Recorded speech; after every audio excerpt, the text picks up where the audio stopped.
Halo Sobat Mania, kembali lagi di BRC Official, ada kabar menarik nih mengenai laga pembuka Piala Presiden 2024, Persib Bandung versus PSM Makassar, berakhir dengan skor 2-0. Kemenangan Persib ini, tak hanya membuat skuad asuhan Bojan Hodak memimpin klasemen grup A Piala Presiden 2024.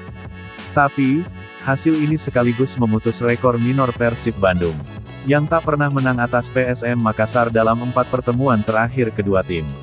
Sebelum kemenangan 2-0 atas PSM Makassar, di laga perdana grup A Piala Presiden 2024.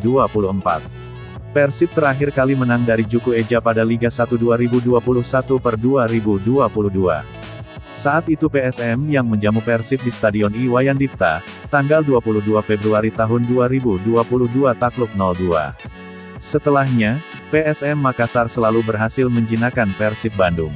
Bahkan tercatat, Persib terakhir kali menang atas PSM Makassar di Stadion Sijalak Harupat pada 2019 lalu. Ini berarti, sudah 5 tahun lamanya, PSM Makassar selalu berhasil menahan kemenangan Persib di kandang mereka sendiri. Di Liga 1 2022/2023 misalnya, Persib kalah 1-2 dari PSM Makassar di Stadion Sijalak Harupat. Kemudian musim lalu, atau Liga 1 2023/2024, Persib Bandung ditahan imbang dengan skor kacamata. Sementara debut pertama striker asing PSM, Nermin Haljeta kurang begitu meyakinkan. Debut pertama Nermin Haljeta, diwarnai dengan kekalahan 2-0 atas Persib Bandung. Gol Persib Bandung dicetak Ciro Alvis. Satu gol lainnya, merupakan bunuh diri Nermin Haljeta ke gawang Hilmansyah. Nermin Haljeta salah mengantisipasi bola, sehingga bersarang ke gawang PSM Makassar.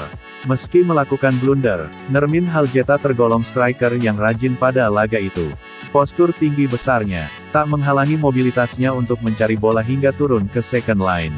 Sayang, tak adanya flank cepat layaknya Yakob dan Yance Sayuri, membuat pasokan bola kepadanya sangat minim.